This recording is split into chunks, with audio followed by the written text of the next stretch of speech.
Pernahkah kamu bertanya pada diri sendiri, mengapa ada orang yang sangat cerdas tetapi bangkrut, sementara ada orang yang tampak biasa saja justru berhasil membangun kekayaan yang bertahan puluhan tahun? Kita sering mengira uang adalah soal rumus, kecerdasan, atau kemampuan membaca pasar. Namun melalui The Psychology of Money, Morgan Housel mengajak kita melihat sesuatu yang jauh lebih dalam. Barangkali hubungan kita dengan uang lebih banyak ditentukan oleh cara kita berpikir, merasakan, dan mengambil keputusan daripada seberapa tinggi nilai pelajaran matematika kita dahulu. Buku ini seolah mengingatkan bahwa uang bukan sekadar angka. Uang adalah cermin dari harapan, ketakutan, ego, dan pengalaman hidup yang kita bawa sejak lama. Yang membuat buku ini begitu menyentuh adalah keberaniannya mengatakan bahwa keputusan finansial seseorang tidak pernah lahir di ruang hampa. Apa yang terlihat bodoh bagi kita bisa jadi sangat masuk akal bagi orang lain karena mereka dibentuk oleh lingkungan, masa kecil, kegagalan, dan keberuntungan yang berbeda. Seseorang yang tumbuh di tengah krisis ekonomi mungkin akan sangat takut mengambil risiko. Sebaliknya, seseorang yang besar di masa kemakmuran mungkin jauh lebih berani berinvestasi. Tidak ada dua orang yang memiliki sejarah hidup yang sama, sehingga tidak ada dua orang yang benar-benar memandang uang dengan cara yang sama. Kesadaran ini mengajarkan kita untuk tidak terburu-buru menghakimi pilihan finansial orang lain, sekaligus lebih memahami mengapa kita sendiri sering bertindak tidak rasional. Di tengah dunia yang bergerak semakin cepat, pesan ini terasa sangat relevan.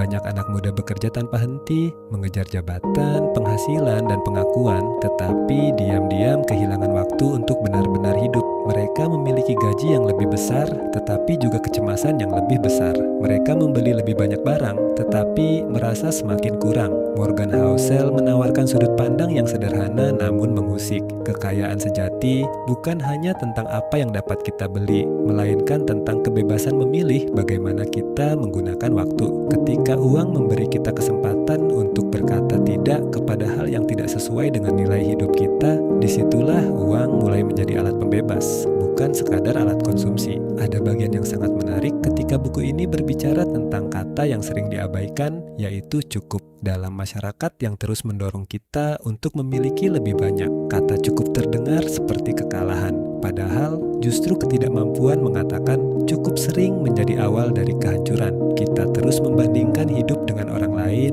menggeser standar kebahagiaan, lalu mengejar garis akhir yang terus menjauh. Akibatnya, kepuasan tidak pernah benar-benar datang. Kita mungkin memperoleh lebih banyak uang, tetapi kehilangan tidur, kehilangan kesehatan, bahkan kehilangan hubungan dengan orang-orang yang kita cintai. Bukankah itu harga yang terlalu mahal? Namun justru karena gagasan buku ini begitu meyakinkan, kita juga perlu membacanya dengan kepala yang dingin. Morgan Housel memperlihatkan kontras antara sosok seperti Ronald Read yang hidup sederhana lalu meninggalkan kekayaan besar dengan Richard Fuscone yang memiliki pendidikan tinggi dan karir cemerlang, tetapi akhirnya mengalami kehancuran finansial. Kisah seperti ini memang kuat sebagai pelajaran moral. Akan tetapi, apakah dunia benar-benar sesederhana itu? Apakah keberhasilan finansial hanya bergantung pada perilaku yang bijaksana? Kita perlu berani mengajukan pertanyaan yang lebih sulit. Bagaimana dengan mereka yang telah bekerja keras, hidup hemat, dan mengambil keputusan dengan penuh tanggung jawab,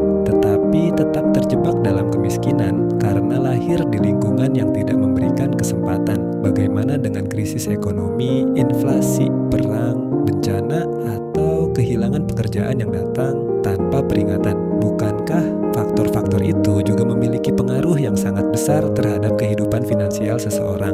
Mungkin perilaku memang sangat penting, tetapi mengabaikan peran keberuntungan dan kondisi sosial dapat membuat kita tanpa sadar menyalahkan korban atas sesuatu yang tidak sepenuhnya berada dalam kendalinya. Begitu pula dengan gagasan mengenai kata cukup. Secara filosofis, konsep ini terasa membebaskan, namun dalam kenyataan, batas antara cukup dan menyerah seringkali tidak jelas. Apakah seseorang yang berhenti mengejar lebih banyak sedang menunjukkan kebijaksanaan, atau justru menyerah terlalu cepat terhadap potensi dirinya? Sebaliknya, apakah ambisi selalu identik dengan keserakahan? Bukankah banyak perubahan besar dalam sejarah juga lahir dari orang-orang yang menolak merasa cukup terhadap keadaan yang ada? Mungkin yang lebih penting bukanlah berhenti bermimpi, melainkan memastikan bahwa impian kita tidak membuat kita kehilangan arah dan mengorbankan hal-hal yang benar-benar berharga. Pada akhirnya, The Psychology of Money bukan sekadar buku tentang investasi atau kekayaan.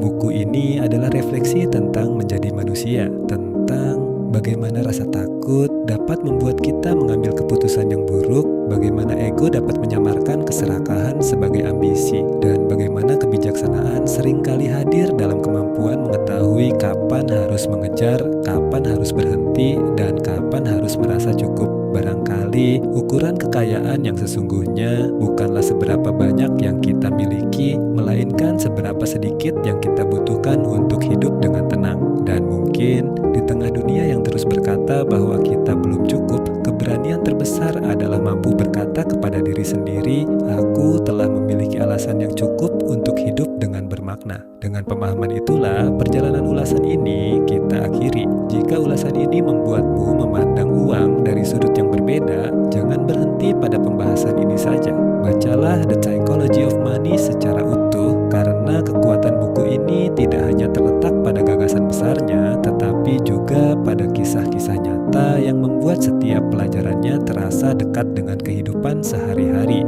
Bacalah dengan rasa ingin tahu, nikmati setiap refleksinya, dan biarkan dirimu menyetujui maupun mengkritisinya secara mandiri. Rujukan ruang baca, akses literasi, serta tautan referensi digital buku ini telah disematkan di kolom deskripsi video untuk mempermudah kamu mendapatkan bukunya. Selamat membaca, semoga setiap halaman membantu kamu membangun hubungan yang lebih sehat dengan uang, sekaligus menemukan makna yang lebih dalam tentang kehidupan yang benar-benar berkecukupan.